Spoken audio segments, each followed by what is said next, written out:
Now, the greatest radio shows of all time. Suspense. The Shadow Node. Washington calling David Harding, counter-spy. Classic radio theater. The Great Gildersleeve. Fibber McGee and Molly. Dragnet. Gunsmoke. The Lone Ranger. Now, step back into our time machine with your host, Wyatt Cox. Good evening, friends of the Inner Sanctum. Orson Welles was a great creative genius, but he didn't manage money very well. And because of that, he did a lot of things. He did a series called The Black Museum, and we'll try to get copies of that for you somewhere along the line here on Classic Radio Theater with Wyatt Cox. But he did this series for Harry Alan Towers, and this is one of the people that did The Black Museum. And this show, based on the character Harry Lime in The Third Man, this is the prequel to The Third Man, The Lives of Harry Lime. This episode goes back to February 22nd, 1952, and it's in the bag.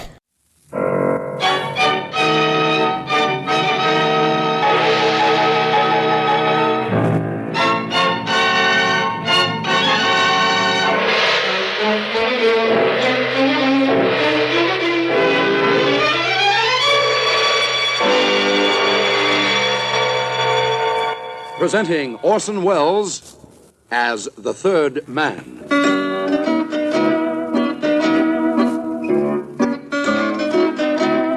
The Lives of Harry Lime. The fabulous stories of the immortal character, originally created in the motion picture The Third Man, with zither music by Anton Karas. Hello. This is your old friend, Harry Lime. I've got a story for you. It all happened on a train going through the Balkans, from Istanbul to Belgrade. Oh, there's a mysterious veiled woman in it, naturally. And the whole thing ends up with me losing a suitcase full of money and getting a medal for doing it. And now Orson Welles as Harry Lime, The Third Man. In today's story, It's in the Bag.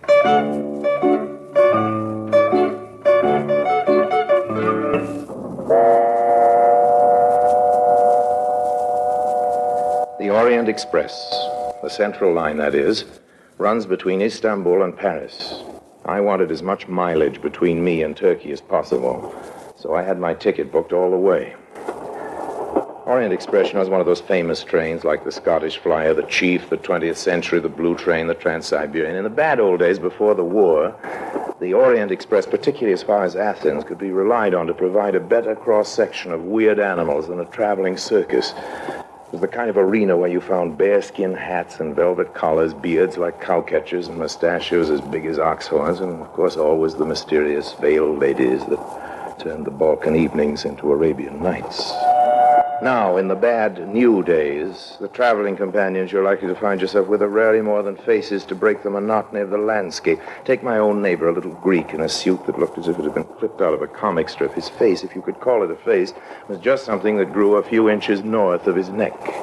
The only feature to indicate which side was front was a pair of eyes that looked like black currants swimming in lemon juice. Altogether, not the prettiest traveling companion I could have chosen, and a personality about as charming as a wad of yesterday's chewing gum. You will be going in to dine, monsieur? No, what's that? I asked monsieur if he is eating food on the train. Yes, I suppose so, yeah. Ah, pity. Or rather, perhaps I should say a mistake. No? I have a sister-in-law, monsieur, a woman of great force of character, well married, and full of years. And she died on this train. Oh, yeah? My sister-in-law ate one of the meals on this train. What happened to her? She is dead. Poisoned? No, she fell off an excursion steamer in the Bosphorus and was drowned. Well, what's her eating on this train got to do with it? She contracted the heartburn, monsieur. This is a dreadful complaint. It afflicts the outlook on life, you understand? To suffer the indigestion is to live in constant danger of despair. And we must never despair, must we, monsieur? We must always remember that the life is good. That's right. Now, if you'll excuse me, please, I'm hungry, sir. My sister-in-law ate on this train. Look, old man, it's all intensely interesting, but I really must go now. I won't get a table. One moment, monsieur. By the way, my name is Stathopoulos. I have here a sausage. Good for you, Mr. Stathopoulos, but please don't start telling me the life story of the sausage. I haven't time. I have here also several portions of fried fish, Yes, bread, yes, sir. a couple of onions, as you can see, and a Yes, bottle sir. of Greek wine. Notice the onions. Very sweet but strong, monsieur. Good for I you. implore you to remember the faith of my sister-in-law and to join me in this so wholesome repast. Well, really, old man, that's very nice of you, but as... Please, gentlemen, the yes. tables are all full in the, The dining tables car are full. for the first seating. Shall I reserve for you a place for the second? When will that be? Oh, not more than an hour, sir. Oh, thank you so much, but No, no, we are making our meal here. Very good. No, but... Oh, look. we will have what the English call the pique-nique. It is really very chic and gay. Yes, well, Please, monsieur, onions you will are be very doing me chic. the favor of your conversation. Well- just to begin, have a piece of salami.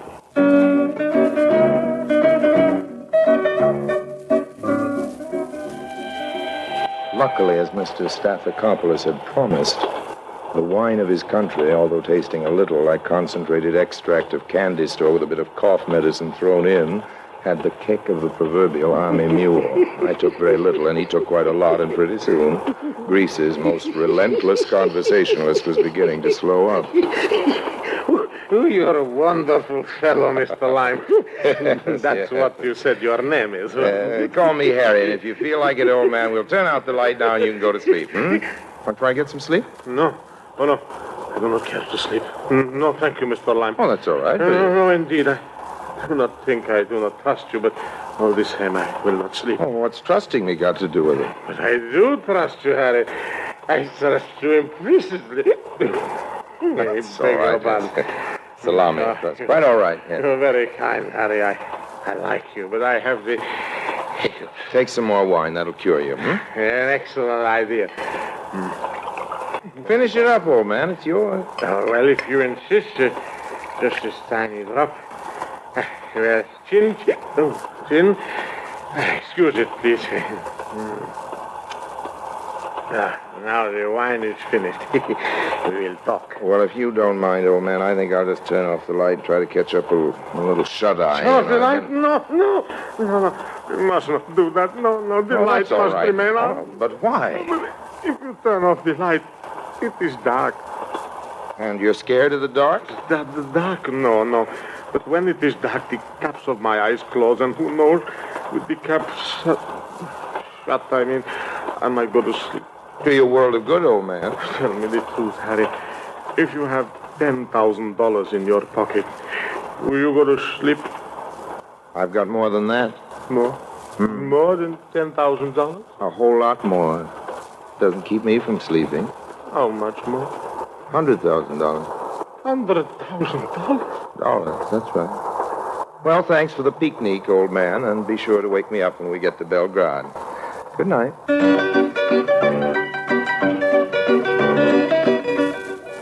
I pretended to go to sleep, and my grubby little friend, after picking his nails nervously with the broken blade of a penknife, settled down to watch me closely.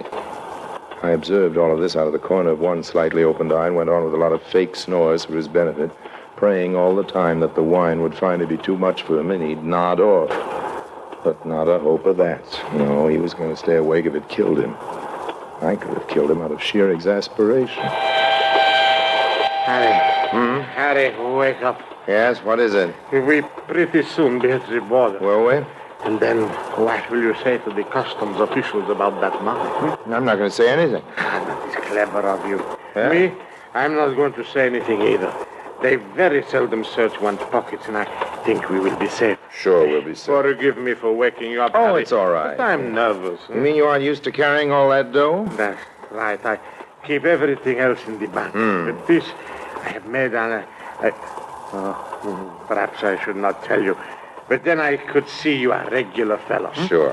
I made How'd you make it? What you say, a killing in the black market. And the authorities... Don't worry, old man. Any little secret like that is safe with me. You mean you too are in the black market? Oh, no, that's not my racket. I'm in the counterfeit racket. Counterfeit? Well, you know how it is, old man. We all got to do our little bit to help old Europe get on her feet again. Everybody's short of money, so print some more, and everybody's happy, huh? Look at this one. Did you ever see a more beautiful job? Huh? Now, here, compare it with a government job. Wretched paper, smudged printing, shocking watermarks. The Yugoslav Mint ought to be ashamed of itself. Now, look at mine. It's a work of art. Trying to make you feel proud. Everybody prefers it to the official brand. I'm not surprised.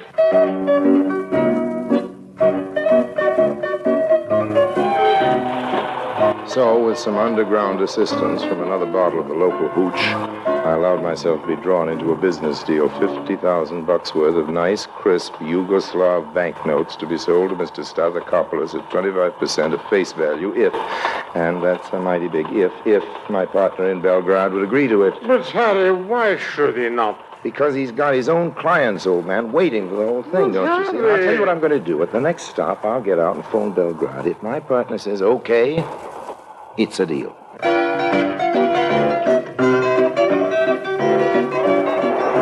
When the train pulled into the next whistle stop, I made like a bird for the station master's office. Yes, sir. Yes, sir. I'll get the number for you immediately.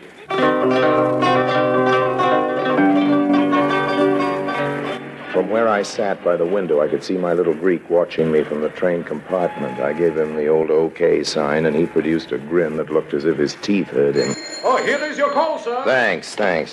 Hello, Border Police? Border Police? This is a tip, and don't ask me who I am. There's a counterfeiter in the compartment 25 of the Orient Express. I can't tell you his name. I'll just give you the compartment. Number 25. He's carrying $100,000 worth of forged banknotes.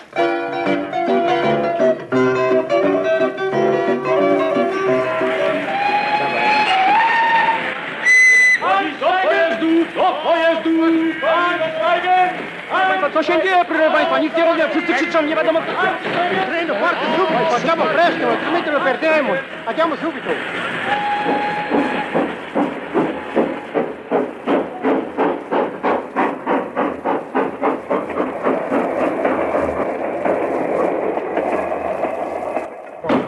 Harry, I thought the train had left you behind. Don't worry your pretty little head. Harry never gets left far behind. Then everything is all right? It's in the bag. The what?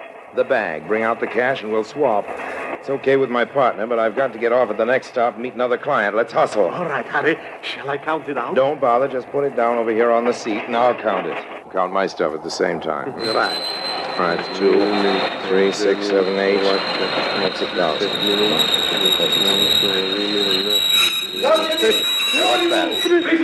What's that? Police on my money. What's that cop saying? He's saying hands up and do not touch that counterfeit money. It's not mine, I tell you. It is not You mine. don't have to shout at me. I'm not touching it anyway. It's his, I tell you. It's all his. Is that true? Well, a man in a raincoat and a black hat gave it to me at the So last stop. the money does not belong to this gentleman. That's right. It's not mine. I am an honest businessman. Now, wait a minute. I don't deal in false currency. I'm a Greek subject. I insist on my constitutional Shut right. up! You won't be troubled, Yes, sir. We will pick up all this money and have it investigated. And if the American gentleman will come with us quietly, we will not have to hold up the train any longer. That's right. Arrest him, the gangster, the racketeer, the counterfeiter. Shut up! Yes, sir. No need for the handcuffs, officer. I'm coming quietly.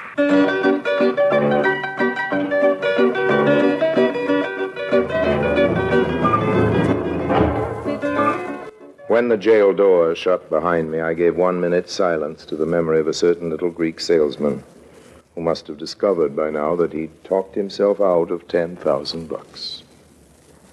And so to bed.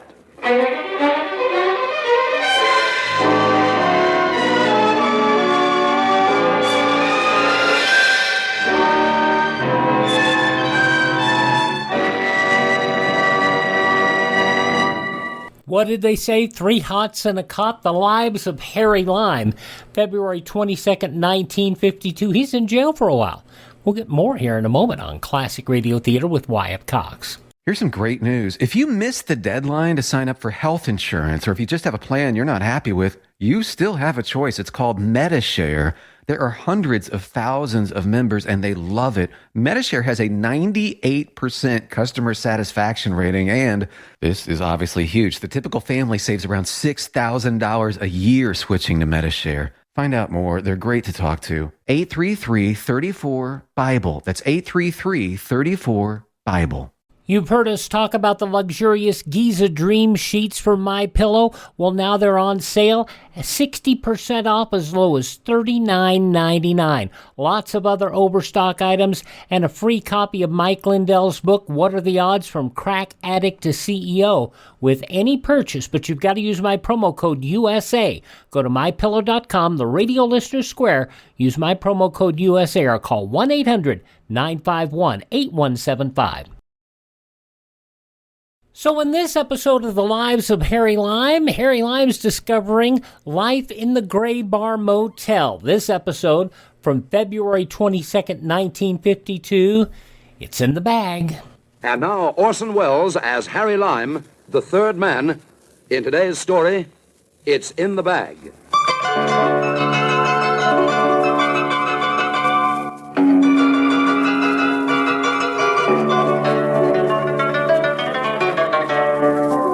Dawn came also the sweet scent of cabbage soup and black bread. My dear Mr. Lime, 1,000 pardons. Good morning. Good morning. As chief of police, I regret so deeply the deplorable mistake of our silly border guard. Don't worry, old man. The regrets are all mine. Ah, you joke. How nice. The Americans, always the well-known sense of humor. Yes, The money, for a too. gag, yes. There was no doubt of what you call it, a practicing joke, no? No. No? No. Most naturally, Belgrade immediately informed us that your banknotes were, of course, of perfect order. Of course, yes. How those silly train guards could ever have mistaken them for counterfeit is beyond me. Me too. I offer you on behalf of People's Democracy of Yugoslavia my apology. Oh, don't worry so much, old man. Everything's in clover. Let's just get away from the cabbage soup and have ourselves a spot of real dinner, shall we? Ah, you are a man of spirit, Mr. Lime. Follow me.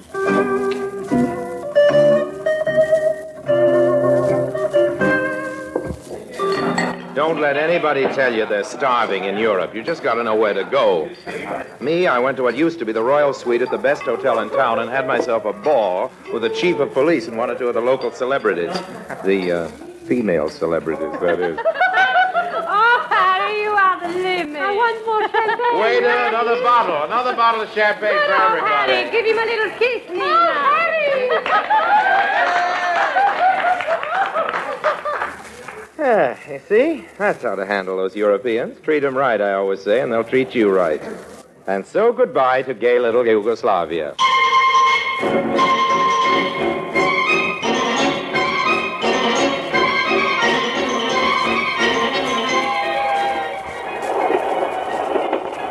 So, here we are again, back on the Orient Express with Mr. Stathopoulos' $10,000 to finance the trip. What's more, in place of Mr. Stathopoulos' family reminiscences and fried fish, we are now sharing a compartment with a fine-looking chick, pickled in bandy by Piguet and stacked like a proud frigate. She's the classic lady of mystery. She's even wearing a veil, but not so much of it that you can't appreciate what lies behind. I am just figuring a way to get through the camouflage when she gets the first word in ahead of me. Monsieur? Yes, madame? I wonder if you could perhaps have the goodness to help me down with the bag. Oh, it's a pleasure, madame. The big one on the rack? If you do not mind, monsieur. It is rather heavy. For a lady, nothing is too heavy. She'd been exaggerating the way girls were. It wasn't heavy at all. In fact, it hardly weighed more than my own little bag that didn't contain anything except $50,000 and a toothbrush. And don't think that I took my eyes off the little bag for one moment, even while helping my new lady friend down with her outsized bag. Harry may be gallant with the ladies, but Harry don't have much trouble keeping the hair out of his eyes. Oh, isn't that silly, but I'm always so frightened of tunnels. Oh, like a woman. Well, someone knocked off an American consul in one of these tunnels a few weeks ago, but if you aren't in the diplomatic service, I don't think you have to worry about anything more serious than what pretty girls usually have to worry about. And there's always me to protect your virtue. My name's Harry Lime, by the way. Olga Ragoshin. Miss or Mrs.? Me. How nice. And you're going all the way to Belgrade? All the way and a little beyond. Now, isn't it strange how that makes the whole journey immediately worthwhile? Let's drink to a most pleasant trip. I have here a little bottle of something rather special that was presented to me by the local chief of police. Recognition of a little job I did for him. A job? Don't worry, nothing political. Oh, I see. Keep your nose clean. That's my idea of insurance. Shall we have that little drink now? Oh, but why not? Excuse me, please. Is there a seat here? No. But yes. Oh. Well, once you're in, I guess you better sit down. Thank you, sir. Hey, not there. That's my bag. Oh, excuse me. Well, as long as the lady and I were alone in the compartment, I didn't mind this coy habit of the Orient Express of keeping its passengers in the dark while racing through chains of tunnels. But now that we had company, I began to feel a bit bashful about it, and for good reason. For when we got out of the tunnel, my little bag had gone. No, I didn't raise the alarm. I didn't pull the emergency cord either. Not yet, anyway. I just looked at my two fellow travelers and thought things over. What worried me was not so much who'd taken the bag, but how they'd gotten rid of it. The window was closed, the door was shut, the baggage rack was in plain sight, and neither the girl nor the man could possibly have hidden it on his person. And then what, under the seat? I dropped a coin, started looking for it. What did I find? A coin, of course. No bag. Monsieur. Oh, call me Harry, please. All right, Harry. The tunnel, it has made the air rather bad, is it not? Yes. Perhaps you could open the window a bit. Perhaps. You know, these window stickers are all. It takes about 3 strong men and 1 derrick to raise them. Perhaps the other gentleman could help. No. No? I regret, but I am blind. Oh. Well, that seemed to rule out the man. So while I went through the motions of trying to open the window, I watched the reflection of my girlfriend in the glass. As I was saying, you've got to be patient in my line of business. Even if it makes you look like a fool spending half an hour trying to get a train window open. But in the end, I was rewarded. Yeah. And we'll see how he's rewarded after this break. February 22nd, 1952, Orson Welles, The Lives of Harry Lime, on Classic Radio Theater with Wyatt Cox. No offense, but are you a little fat when you look in the mirror? How would you like to learn the secrets to lose 3 to 5 pounds a week easily without joining the gym or going through any crazy diets? It's called Body Sculpt by Med Diet. For the last 2 decades, we've been helping people just like you that have pounds they want to shed. We've helped millions of people lose thousands and thousands of pounds over the years. And now it's your turn. Learn the secrets of how to lose weight with one simple phone call. You'll see an amazing difference in a matter of days. Don't believe us? We'll offer you a money-back guarantee. If you're ready to start losing weight right now, call right now to learn more about your risk-free order to Body Sculpt. Call for your risk-free offer. 800-738-5332. 800-738-5332. 800-738-5332. That's 800-738-5332. Are you in bad pain? You know what I mean. Your knees hurt. Your shoulder hurts. Your elbow and back are constantly killing you. And I'm sure you've tried every pain pill or cream available at the drugstore. Am I right? Well, here's something you haven't tried. Pain Magic.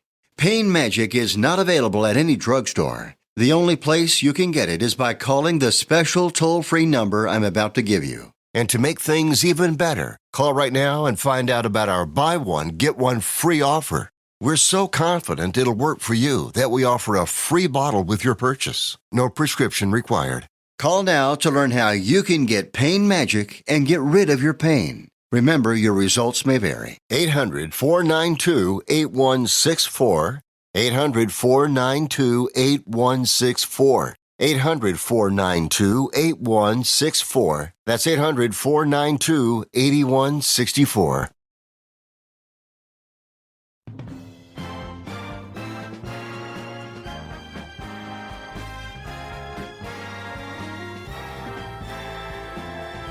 All right, you've been patient long enough. Now the conclusion of The Lives of Harry Lime here on Classic Radio Theater with Wyatt Cox.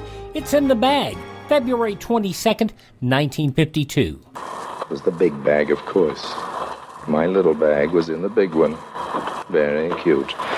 I opened the window. All I had to do now when we got out of the tunnel was to grab the big bag and get my money back. If the girl didn't carry a rod, that shouldn't be too tough. Anyway, that's what I thought. But when we did come out into daylight again, it turned out that old Harry had been outsmarted for the second time. Now the big bag had disappeared. How? I'll give you one guess. Through the window that I had so obligingly opened for Olga. So what now? Well, the old emergency cord, of course.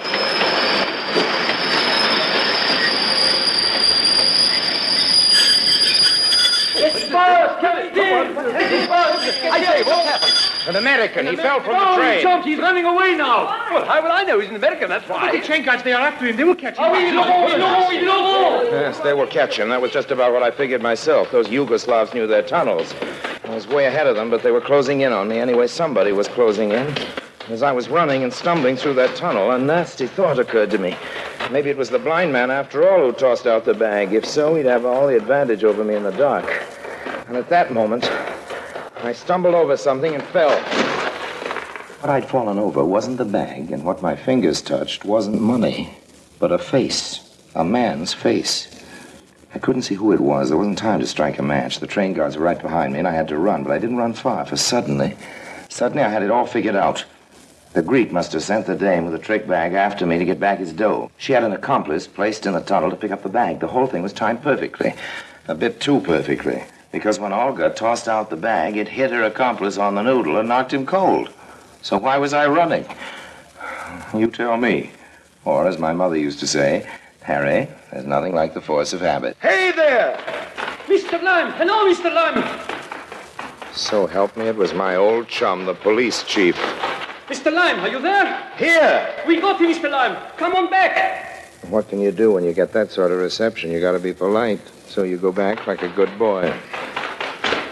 Mr. Lime, on behalf of the Yugoslav People's Democracy, yes? I extend my most profound appreciation and gratitude for this astounding exhibition of quick action and bravery. What's that? Why, it must have taken an enormous strength to knock out a man as powerful and dangerous as Leonov. Leonov? You mean you know him? Know him? Why, Mr. Lime, he is our public enemy number one. Everybody knows Just one thing. I wonder, officer, if any of your men have happened to stumble over a suitcase. Indeed we have. A large suitcase with a fortune of money inside. Oh, thank heaven for that. Yes, we are very, very lucky. The money was in a smaller suitcase, crammed into the big one, wasn't it? You know, that suitcase is... Strange, you knew about the suitcase. Know about it? Why, that suitcase. Marvelous, absolutely marvelous. You are to be doubly congratulated. Thanks. Now, about that suitcase. Not only have you overwhelmed one of the worst enemies of Yugoslavian Well, I didn't exactly overwhelm him. You see, that suitcase... Exactly. It was the property of his sister. His sister? A dangerous woman, sir, and another agent, of course. Oh, I see. It is indeed fortunate that we have managed to intercept that money. It was intended, naturally, for the financing of more sabotage. Now, just a minute. Let me tell you about that money, because... No need at all, sir. No need at all. We understand everything. And the money has, of course, been confiscated by the proper authorities. Confiscated? Your part in this aspect of the affair will also be mentioned in the citation. What citation? That suitcase. Sir, you are going to receive as your reward for this glorious... Yes. What will I receive? The highest decoration of the People's Democracy of Yugoslavia can bestow. A medal? Who wants a medal? I tell you that money is mine. I beg your pardon? Well, you heard me. I said the money is mine. Sir, that's a very mercenary attitude. I don't... Forgive me for saying so. I don't care. I want my money. I don't care with it. You would be very mistaken to try to set yourself against the will of the people's government. Others have tried and, well, take a piece of friendly advice, sir. Yes? It's what I'd do in your place. Besides, there really isn't any alternative. Well, what's the pitch? Settle for the medal.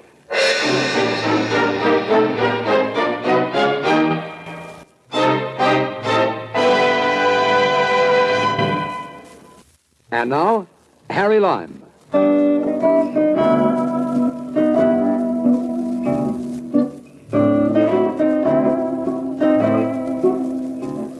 Well, kiddies, I suppose there's some sort of a moral to this little tale of mine. I don't quite know what it is. If you want a medal, you might try riding on the Orient Express. But if you want to get rich, don't speak to strange gentlemen on the train. No, don't. It could be a very expensive lesson. From February 22nd, 1952, Orson Welles' The Lives of Harry Lime on Classic Radio Theater with Wyatt Cox. Are you suffering with arthritis or osteoporosis? Do you have diabetes? Did you know that these are just two of the hundreds of diseases that have seen improvement with Dr. Wallach's incredible longevity products? You can't get them at a health food store. The only way to get them is to call us at 800-214-0065. That's 800-214-0065. Do you have heart disease, fibromyalgia, or high blood pressure? Do you have a terrible time losing weight? Dr. Wallach can help. He was a veterinarian and cured diseases in animals. He felt that he could do the same for humans, so he became a physician. Over 50 years of research and helping people like you goes into every bottle of Dr. Wallach's amazing discoveries. Do you want to feel better? Learn how to treat the cause of your problem rather than covering up the symptoms with drugs. Call 800-214-0065.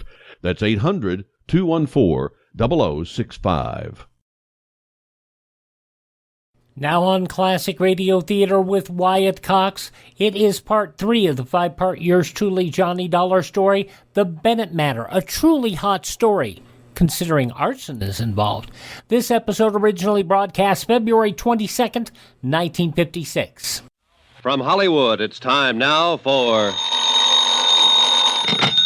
Johnny Dollar. Andrew Cord, Johnny. How's it going, Andy? All the police have been talking to that arsonist, George Foley, all night long. He won't admit a thing. Won't talk about anything. They're wondering now how long they can hold him. He's the man who fired that building, Andy. Well, we've got to have something more for the district attorney, Johnny. We haven't tied Foley to Bennett at all. If we can definitely charge him with firing that building, then we'll have a lever to go after Bennett. I got an idea. What? Meet you in an hour.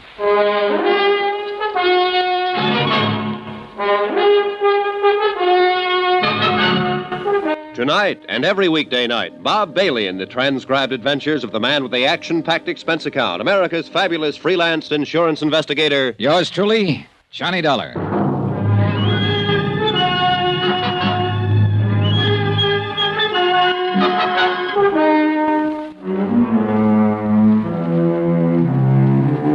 Expense account submitted by Special Investigator Johnny Dollar to the 4-State Fire Insurance Corporation, 4065 Spear Boulevard, Hartford, Connecticut. The following is an accounting of expenditures during my investigation of the Bennett arson matter. Expense account item 6, $1, 2 drinks. Andrew Cord and myself in Cookie's Place, a half a block from San Francisco's Hall of Justice. Andy's a good insurance man, thorough. Well, it's pretty certain they'll have to release Foley unless he admits something, or we can find more evidence against him. How about Bennett? Still no word. Johnny, you can see what we're up against. Yeah. Want one? No, thanks, Johnny. It's for a while. Listen, we had this case tied into Tony Midas until he turned up dead. A vengeance motive against Bennett for sending him to prison 5 years ago. Yeah? All right. Now we know it wasn't Midas, and we're sure it's this George Foley. At least according to Bill Underwood, and Bill certainly knows the arson racket. Yeah, no man better. All right, then.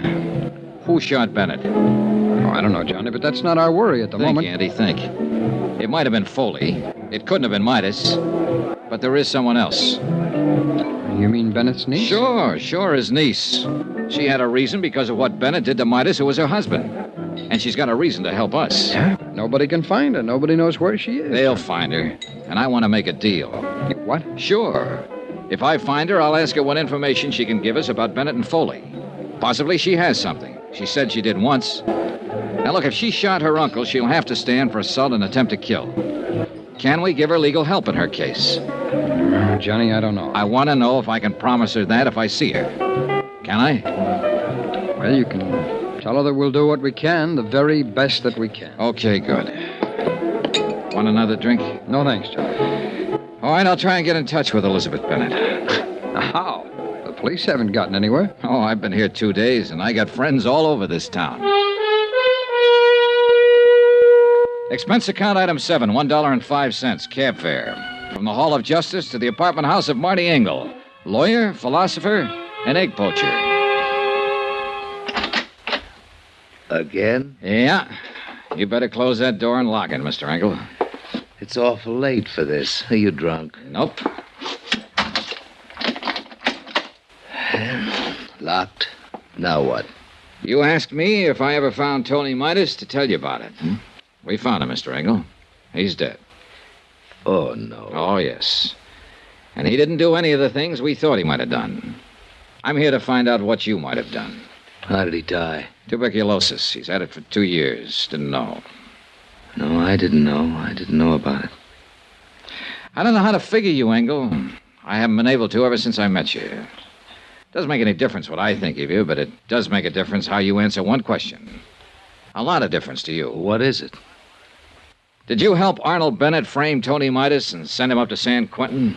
You say Tony is dead. Now, what difference? Did you help Bennett frame him? No, I told you I defended Tony Midas in court. I tried my best to get him off. That's the truth. You're sure of that? I'm an honest man, if not a successful one. I told you the truth. All right, then, if that's the truth, you're not in any trouble and you can unlock that door. But if it's not the truth, you might get yourself killed. Why do you say that? Because somebody took a shot at Arnold Bennett last night. But he was lucky. It didn't kill him, but it came pretty near. You know who that somebody was? Elizabeth? That's a good guess. She hasn't got anything to lose now. She lost her husband. She might be out getting even for him if he was framed. And she thinks you helped frame him. I tell you, I didn't frame him. I defended him.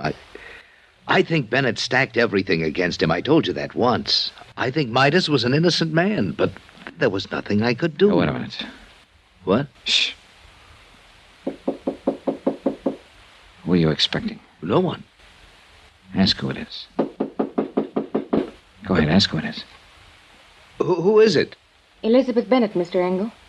Tell her just a minute. Just a minute, Elizabeth. Okay, over there. Go on, get down fast. All right.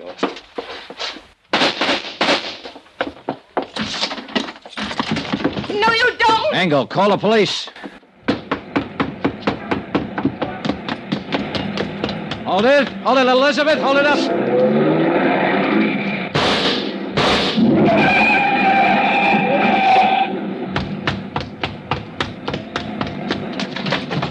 Are you hurt? You? Are you hurt? No, I'm all right. Did I kill him? Did I kill him? Oh, Elizabeth, you didn't kill him. Well, he ought to be dead. You don't know what you're talking about. He didn't have anything to do with framing Tony. He just told me. Then he was lying. He should be dead. He and my uncle. None of this will bring Tony back to you. Come on now. Come on. Let's get back.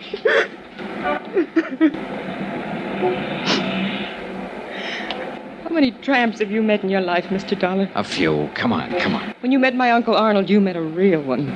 He stole money from himself and made it look like Tony did it. And that one in there helped him. Why didn't you let me kill him? You're wrong about Engel. He didn't help your uncle. He tried to help Tony, honestly. Well, then I'm glad I didn't kill him. How's my uncle? He's getting better. Will he go to prison? We have to prove he hired somebody to fire the office building. He hired George Foley. I know that. Would you swear to Yes. it? Can you? Yes. He blamed it on Tony. When I went over to see Tony last month in the prison hospital, he was dying. Oh, I knew it. He had that look in his eyes. Helpless. And he knew what my uncle had done to him, and he couldn't do anything about it. But you figured you could.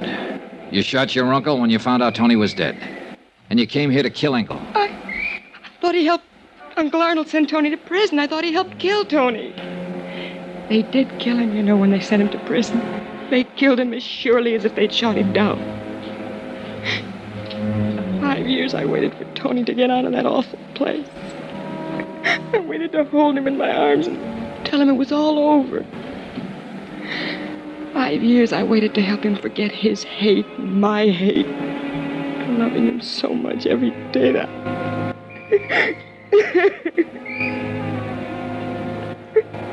Now he's dead.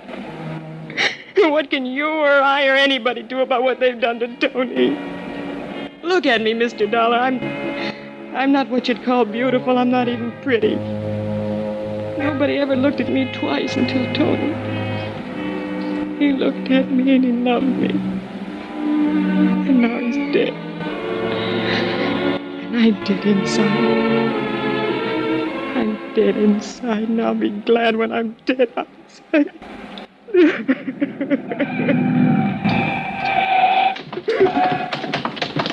Shooting in this neighborhood? Wait a minute, officer. What's that? No one's hurt. Come on, Elizabeth.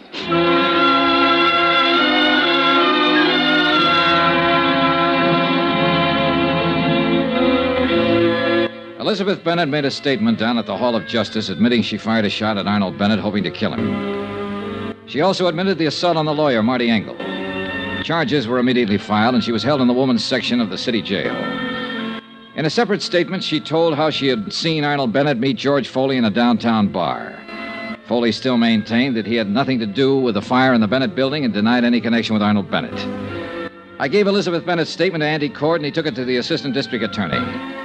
I was still in the Hall of Justice when Marty Engel came in.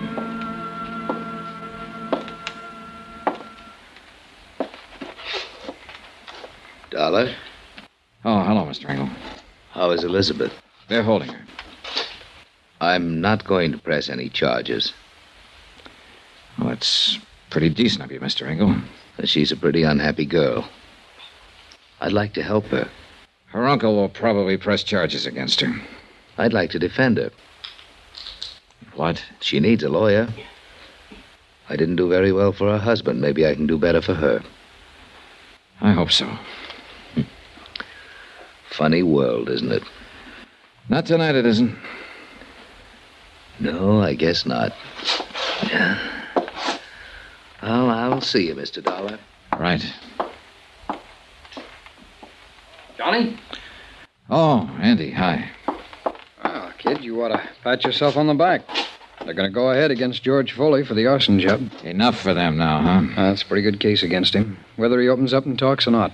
A statement from him would still be better. Always. But he's been around, Johnny. He hasn't given anybody the time of day yet. Yeah. Oh, about Elizabeth Bennett. I can arrange counsel for her. She's already got a lawyer, Andy. Okay, then we'll pay his fee. He doesn't want any fee. What's the matter, kid?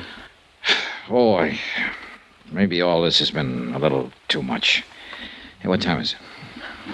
10:15. There's a plane out at midnight. If you don't need me anymore, I think I'll be getting back to Hartford. Sure, Johnny. Sure, I'll look after things here.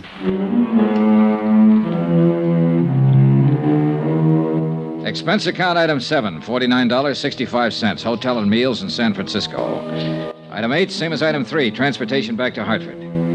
I caught the midnight plane and was in Hartford at 2 o'clock the next afternoon. I went directly to my apartment and went to bed. I was awakened the following morning about 7 o'clock. What the...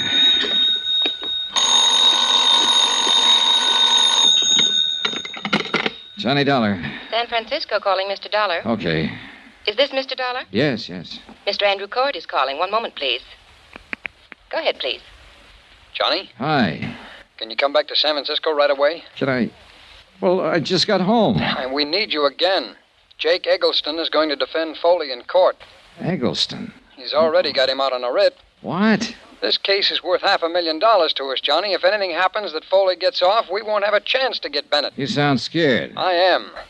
Somehow, Bennett's holding the best cards again. We got a good case against Foley. Once that's settled, we can get Bennett. I want to make sure. Okay, I'll get the first plane. Thanks, Johnny.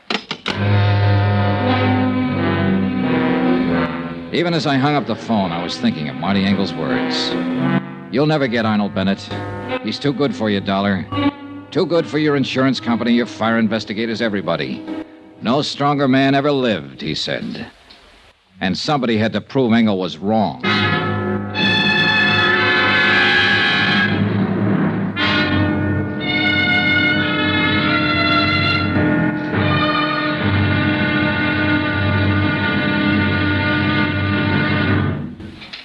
Now, here's our star to tell you about tomorrow's intriguing episode of this week's story. Tomorrow, a fight against a strong man and one of the cleverest lawyers in the country.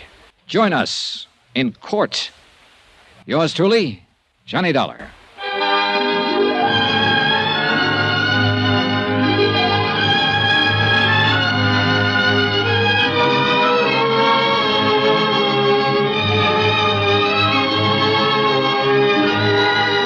Yours truly, Johnny Dollar, starring Bob Bailey, is transcribed in Hollywood. Written by John Dawson, it is produced and directed by Jack Johnstone. Be sure to join us tomorrow night, same time and station, for the next exciting episode of Yours truly, Johnny Dollar. Roy Rowan speaking. Sounds like my life in the radio business. February 22nd, 1956. Yours truly, Johnny Dollar, on Classic Radio Theater with Wyatt Cox. Hope you'll take a moment and visit my webpage, classicradio.stream. That's where you can stream our shows on demand, learn more about classic radio collecting. You can even contact me there, classicradio.stream. Don't forget that if you miss a day on this station, you do not have to miss a single show. You can hear us on iHeartRadio, Spotify, Spreaker, TuneIn, Apple Podcasts, Google Podcasts, Amazon Radio, and Audible, among other places. Just search for Classic Radio Theater with Wyatt Cox. That's Classic Radio Theater with Wyatt Cox. That's why I share that, because if you don't do that, you're going to get lots of other podcasts. But you want this one, Classic Radio Theater with Wyatt Cox. Please thank this radio station, support the advertisers, and as always, tell all your friends the great radio shows are right here at this spot on the dial, Classic Radio Theater, on your favorite radio station.